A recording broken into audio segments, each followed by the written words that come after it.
रात का खाना तैयार करके मैं फारिग हुई तो बावर्ची खाने से निकलते हुए मेरी नज़र दीवार पर लगी घड़ी पर पड़ी। अलिफाफ इतनी देर हो गई। मैंने जल्दी से सामने सोफे पर पड़ी चादर अलिफाटे कर ओढ़ी और घर की चाबी पर्स में डालकर घर से निकल गई। रास्ते में ही मगरिब की अजान शुरू हो चुकी थी। बच्चे कहेंगे आज मम्मा हमें ट्यूशन से लेना ही भूल गई, मैं सोचती हुई तेज तेज कदमों से उनके ट्यूशन सेंटर की जानिब बढ़ गई।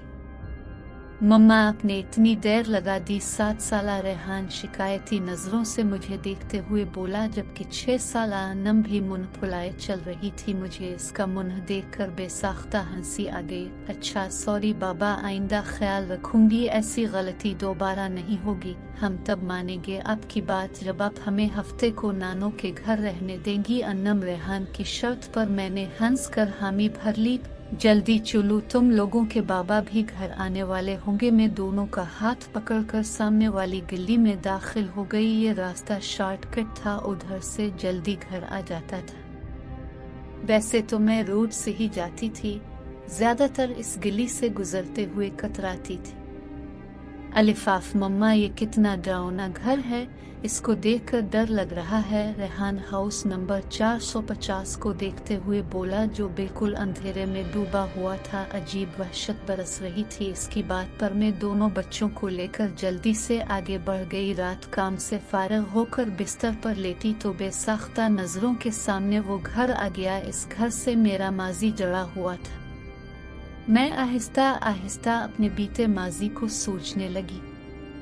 मेरा नाम अलीना है, हम 3 बहनें और 1 भाई हैं। मेरे बाबा आर्मी में हुआ करते थे, जबकि अम्मा सादा सी घरेलू खातून थी। मैं इंटर में थी तो बाबा ने अम्मा की ख्वाहिश पर बड़ा घर ले लिया, क्योंकि जिस घर में हम थे वो घर हमें काफ़ी छोटा पड़ रहा था। जिस दिन बाबा ने नया घर लिया हम सब बहन भाई बहुत खुश थे। 2 मंजिला ये बंगला निहायत खूबसूरत था। नीचे वाले हिस्से में 3 बेडरूम, बड़ा सा टीवी लाउंज और ड्राइंग रूम और बावर्ची खाना था, जबकि ऊपरी हिस्से में 2 बेडरूम, टीवी लाउंज और 1 स्टडी रूम था। छोटा सा बागीचा था जिसमें नीम और बीर के दरख्त लगे थे और कार पोर्च इतना था कि एक गाड़ी खड़ी हो जाए। मेरी बड़ी बहन मेहरीन जो मुझसे 2 साल बड़ी थी, और फिर इससे छोटी सना जो 1 साल बड़ी थी, फिर मैं थी, और सबसे छोटा हमारा भाई जो इस वक्त 7वीं जमात में था।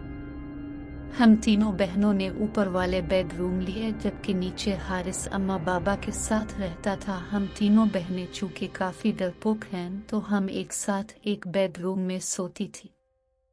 जिस दिन हम शिफ्ट हुए इस दिन काफी थकन हो गई थी। रात गए तक सामान वगैरह समेट कर फारिग हुए।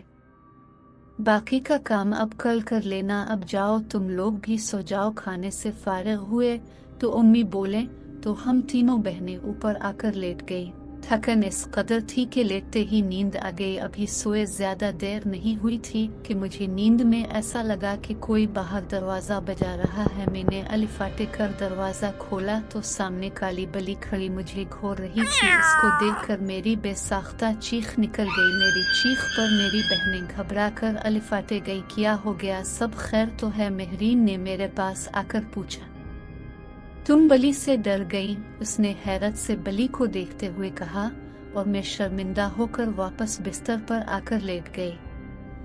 हफ्ते की रात हम तीनों बहनें रात देर गए तक जाग कर बातें करती रही। यही कोई रात के 2 बजे होंगे। हमें ऐसा लगा बाहर टीवी लाउंज से बातों की आवाज आ रही है। इस वक्त कौन हो सकता है? हम बोलते हुए कमरे का दरवाजा खोलकर जैसे ही बाहर आए तो ऐसा मालूम हुआ जैसे ये बातों की आवाज बावर्ची खाने से आ रही थी। बावर्ची खाने में हमने झांका तो वो काली बली सामने का विंटर पर बैठी नजर आई। हमें देखकर उसने छलांग लगाई और सामने कमरे में घुस गई। हम अभी समझ नहीं पाए थे कि ये हुआ क्या। फिर हमारी नजर सामने जलते चूल्हे पर पड़ी। ऐसी खुशबू आ रही थी कि जैसे कुछ पक रहा था। लारेन ने आगे बढ़कर चूल्हा बंद किया। हम तीनों ही घबरा से गए थे। इस बात का जिक्र हमने अगले दिन उम्मी से किया, जिस पर वो अलिफाल्टा हमें डांटने लगे कि जल्दी सोया करो। इतवार खाला अपनी फैमिली के साथ हमसे मिलने आ गई थी। रात देर तक वो अपने घर गई तो नीचे टीवी लाउंज में रखे तख्त पर बैठे हम तीनों बहनें और उम्मी बातें कर रहे थे, जबकि अबू और हारिस सोने जा चुके थे कि उम्मी की नज़र लाउंज से जाती सीढ़ियों पर पड़ी। अरे अलीना बेटा, ऊपर देखो, कोई बच्चा रह गया। खाला के छोटे छोटे बच्चे थे, काफ़ी शरारती से। उम्मी को लगा कि कोई बच्चा ऊपर ना रह गया हो। उम्मी की बात पर हमारी नज़र भी ऊपर की जानिब जाती सीढ़ियों पर अलिफाटे तो दीवार पर छोटे बच्चे का साया नजर आया। मैंने अलिफाटे कर ऊपर जाकर देखने लगी, मगर वहाँ कोई भी नहीं था, जिस पर मैं खौफजदा होकर तेजी से नीचे आ गई। जब मैंने उम्मी को बताया कि ऊपर तो कोई भी नहीं, तो उम्मी भी चुप सी हो गई। हम सभी हैरान थे कि जब ऊपर बच्चा नहीं था तो वो साया किसका था। कुछ दिनों बाद बात आई गई हो गई। हम सब घर वालों को कजिन की शादी में इस्लामाबाद जाना था। 2 हफ्तों बाद हम वापस जब घर आए तो बड़ी अजीब हैरत हुई। पूरा घर शीशे की मानिंद चमक रहा था। ऐसा लग रहा था कि रोज घर की सफाई होती रही हो। हमें ये सब देखकर बड़ी हैरानी हो रही थी। बल्कि हारिस बोला, ऐसा लगता है रोज काम वाली आकर काम करके जाती थी। मैं मुंह धोने की गरज से गुस्ल खाने में गई तो गुस्ल खाने का गीला फर्श देखकर मुझे हैरत का धचका लगा। ऐसा लग रहा था जैसे किसी ने गुस्ल खाना इस्तेमाल किया हो। फिर तो ये मामूल बन गया, घर के अफराद घर से बाहर होते तो गुस्ल खाना भी इस्तेमाल होता और बावर्ची खाने में भी रात गए खटर पटर की आवाज़ें आती। हम लोगों को वो काली बली मुस्तकबिल घर में घूमती हुई नजर आती। हम लोग अब आहिस्ता आहिस्ता उन बातों के जैसे आदी होते जा रहे थे। जब वो हौलनाक वाक़या रूनुमा हुआ, जिसके बाद हमने फौरन वो घर छोड़ दिया। रात के किसी पहर उम्मी की आंख खुली तो उन्हें महसूस हुआ कि छत पर कोई है।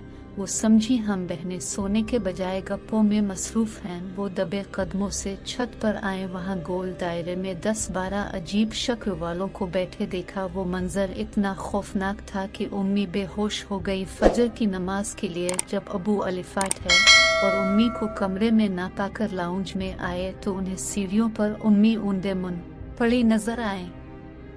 होश में आने पर जब उम्मी ने रात वाला मंजर बताया तो अबू ने फौरन फैसला कर लिया कि ये घर छोड़ देना मुनासिब है। इससे पहले कि कोई बड़ा नुकसान होता हमने वो घर छोड़ दिया। आज इतने बरस गुजर जाने के बाद भी सोचो तो खौफ की सर्द लहर हमारे जिस्मों में डोल जाती है कि हम 6 माह जिसको बली समझते रहे, दर हकीकत वो एक जिन था।